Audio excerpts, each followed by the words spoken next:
Yan. Oh.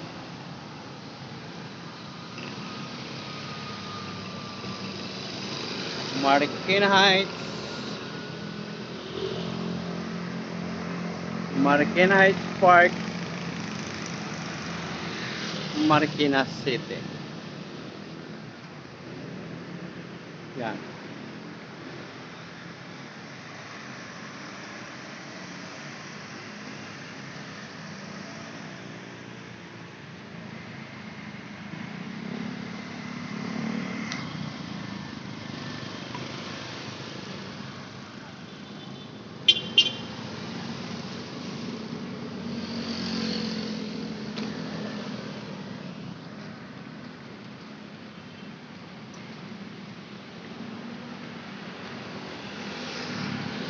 Dito sa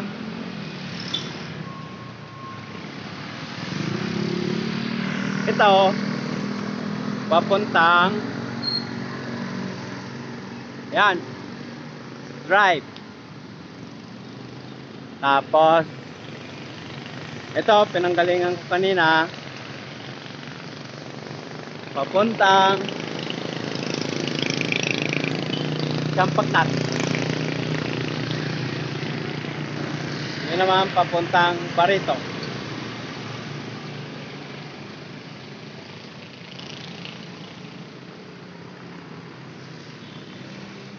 Tapos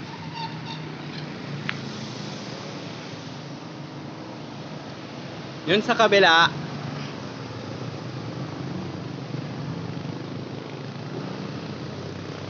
doon ang Mercury.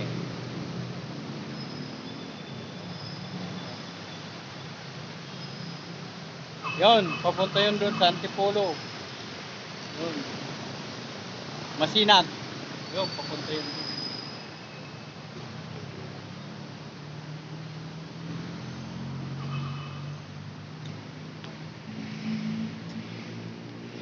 Ito ang Marikina Heights Park. Dito kahit gabing-gabi na, mga kabataan, yan, nag-weed sila. Ayan.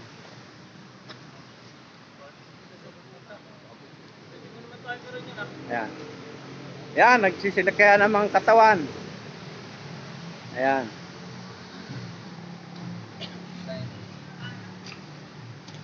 Kaya kahit anong oras, marami ditong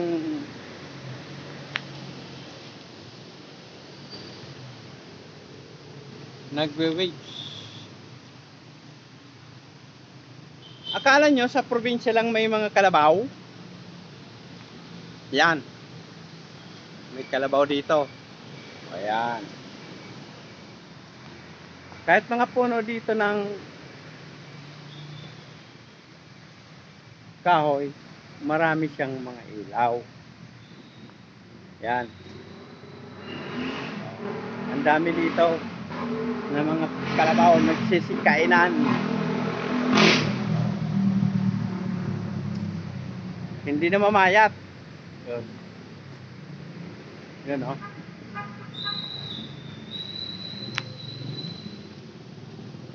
Yun sa kabila. Yun tayo sa kabila.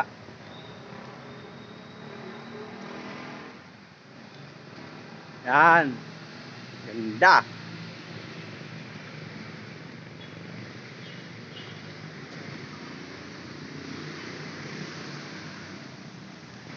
So, patawid dito sa ilog. Yan. Wow, ang ganda ng kulay. Ang ganda ng ilaw. Yan.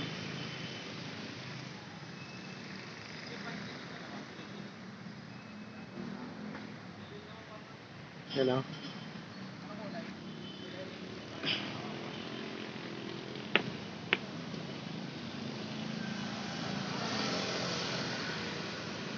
Yun, papunta yun sa Masinag. Doon sa kanan, pakanan. Pakaliwa. Champagnat.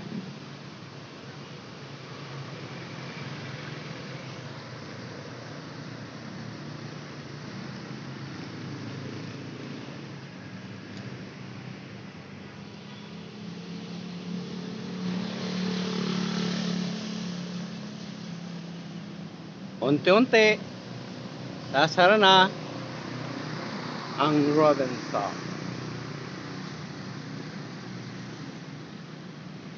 McDo, open pa.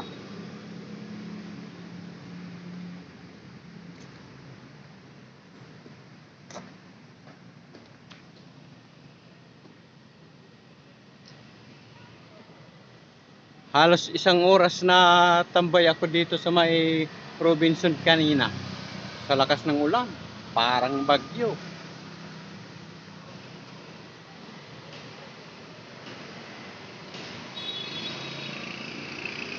Yun naman, galing bayan yan. Galing ko ba o kung saan galing. Pero galing Concepcion, ganyan.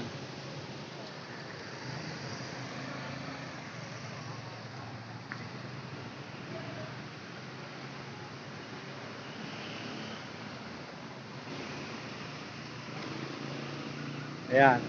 Sino magaling dyan? Exercise. Ayan. Ayan.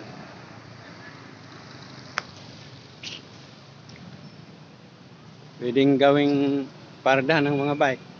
Ito marami din yung mga lami-lamisa. Sarap mag-date, no? Ayan. Ayan, papuntang Fortune.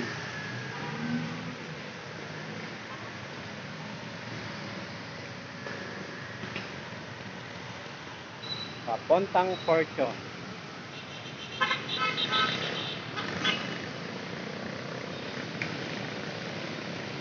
Dito. Palapit tayo sa park na nag-iibang kulay ng mga poste-poste.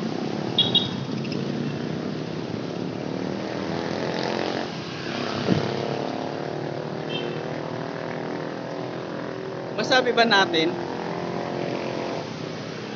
na maganda? Oo naman. Siyempre, kahit tao gumawa yan, talagang maganda. Oh, ang gaganda ng mga puno ng kahoy. Yan. Masyal kayo dito. Pagtanghali. Yon. Ganda, maganda mamasyal dito. Yan.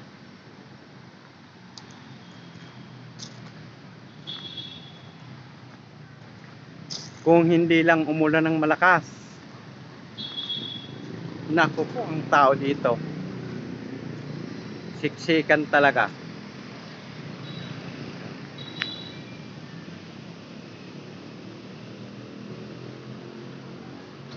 Umulan nga lang ng malakas kaya si Owie na.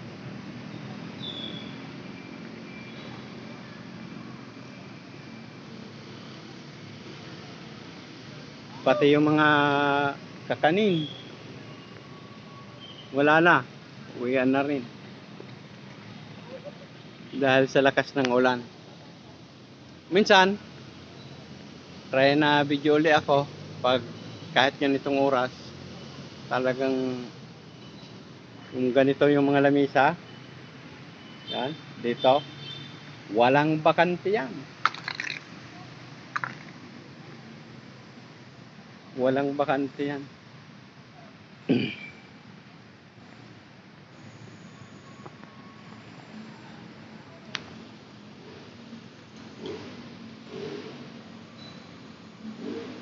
Yan, palaruan ng bata. Ayan. Ayan.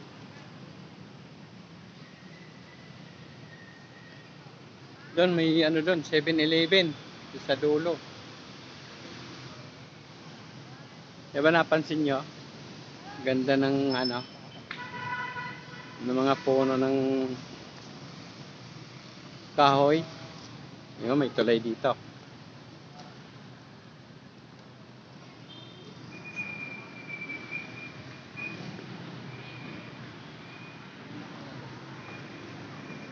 Ayan.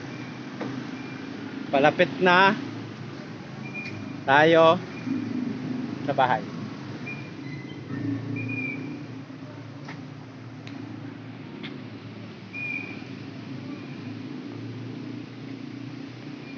Ayan o.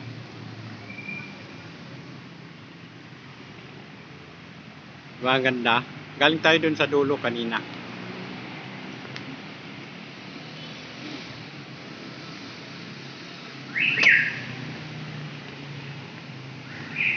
Ayan o.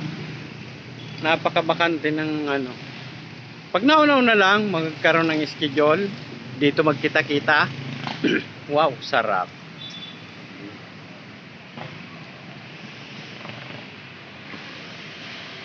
Laki ng space dito sa may ano, sa amin, malapit sa amin.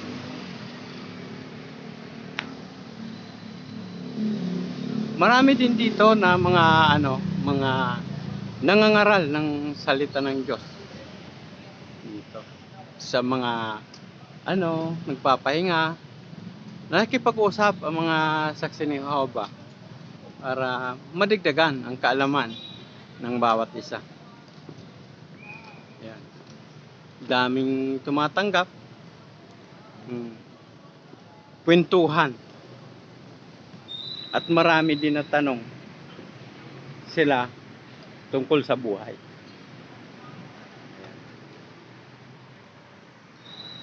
Pauwi na tayo.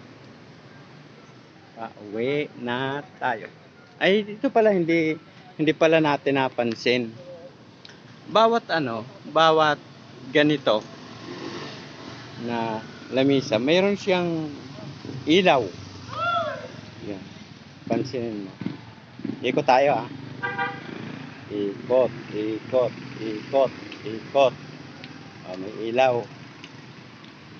Kapag tinapatan mo siya, yan. Diba? Ayan ang ano, puno. Ayan. Parang payong siya. Oh. Wow. Ha? Wow.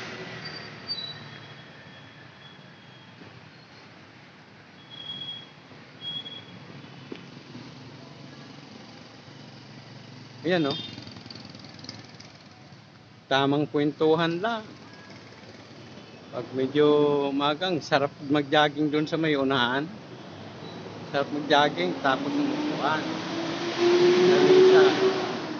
Wala rin ng tao dahil sa lakas ng ulan.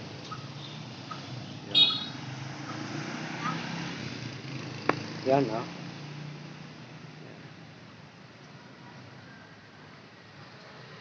Malapit na sa Barito. To, outpost naman to. Yun. Outpost. Bantay ng bayan. Yan. Ayan oh. Barangay Marikina Heights, Marikina City. Tanod outpost. Yan. Dito to sa kanto ng Marikina Heights. Marikina Heights, Ebel Barito. Ayan. Ayan ang ano, yan ang park pinakamaganda dito sa Marikina. Ayan. Blink-blink ng mga poste, ng mga ilaw, paiba-iba. Wow, gawa ng tao yan. Pero lahat ng bagay na yan, gawa yan ng Diyos na Jehovah. Ayan. Mga punong kahoy. Mga ilang taon na nabubuhay yan. Ayan. Sabi sa Bible, tao ang mag-aalaga sa mga puno ng kahoy yan. Kaya lang nauna ang tao na tumanda kaysa mga puno. Dahil sa pagkasala ng mag-asawa ni Batsyalar. Okay. Uwi na tayo. Yon, papuntang bayan na yon. Papuntang bayan. So, yung galing Champak na. Yan, uwi na tayo. Uwi na tayo. Yan, Eiffel. Yan, Eiffel. Uwi na tayo. Uwi na tayo. Uwi na tayo. Uwi na tayo. Uwi na tayo. Uwi na tayo.